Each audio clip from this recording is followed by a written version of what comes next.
ایک دفعہ کا ذکر ہے، سرسبز پہاڑیوں سے گھری ہوئی ایک چھوٹی سی بستی میں دو بہن بھائی رہتے تھے، رافی اور عائشہ۔ رافی، بڑا بھائی، اپنی چالاکی کے لیے مشہور تھا، مگر وہ اکثر اپنی چالاکی کو شرارتوں کے لیے استعمال کرتا تھا۔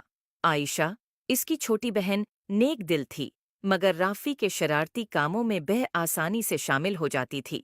ایک دن دوپہر کے وقت جب وہ اپنے گھر کے باغ میں کھیل رہے تھے، انہیں ایک پرانا، دھول سے بھرا ہوا صندوق ملا۔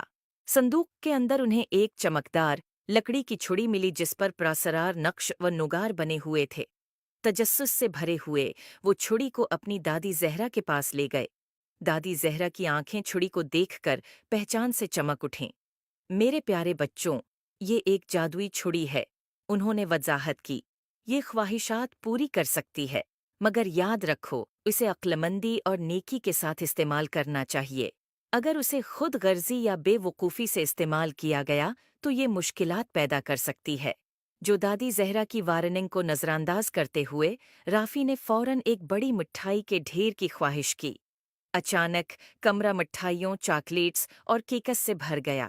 عائشہ خوشی سے چلا اٹھی، مگر جلد ہی انہیں احساس ہوا کہ مٹھائیاں اتنی زیادہ ہیں کہ وہ کھا نہیں سکتے، اور پورا گھر ایک چپچپی گندگی میں بدل گیا۔ گندگی کی پرواہ کیے بغیر رافی نے دوسری خواہش کی۔ اس بار اس نے ایک سنہری سائیکل کی خواہش کی۔ ایک چمکدار سنہری سائیکل ظاہر ہوئی، مگر یہ اتنی بھاری تھی کہ چلانے میں مشکل تھی، اور جیسے ہی رافی نے اسے چلانے کی کوشش کی، وہ ٹوٹ گئی۔ مایوس ہو کر اس نے ایک کے بعد ایک خواہش کرنا جاری رکھا۔ ہر ایک خواہش کا نتیجہ کسی نہ کسی مصیبت میں نکلا۔ عائشہ، جو یہ سب دیکھ رہی تھی، اسے دادی زہرا کی باتیں یاد آئیں۔ اس نے نرمی سے رافی سے چھڑی لے لی اور کہا، چلو اسے عقل مندی سے استعمال کرنے کی کوشش کریں۔ رافی، شاید ہمیں ایسی چیز کی خواہش کرنی چاہیے جو دوسروں کی مدد کرے۔ رافی نے ہچکچاتے ہوئے اتفاق کیا۔ عائشہ نے اپنی آنکھیں بند کیں اور بستی کے خشک کنویں کو تازہ، صاف پانی سے بھرنے کی خواہش کی۔ جادوئی چھڑی روشن ہو گئی، اور جب وہ کنویں کی طرف دوڑے تو انہیں کنواں چمکتے ہوئے پانی سے بھرا ہوا ملا۔ دیہاتی خوشی سے جھوم اٹھے اور رافی اور عائشہ کا شکریہ ادا کرنے لگے۔ انہوں نے جو خوشی بستی کو پہنچائی، اس کو دیکھ کر رافی نے جادوئی چھڑی کی حقیقی طاقت کو سمجھا۔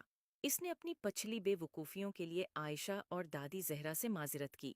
اس دن کے بعد رافی اور عائشہ نے جادوئی چھڑی کو صرف نیک کاموں کے لیے استعمال کیا، جس سے ان کی بستی خوشحال ہو گئی۔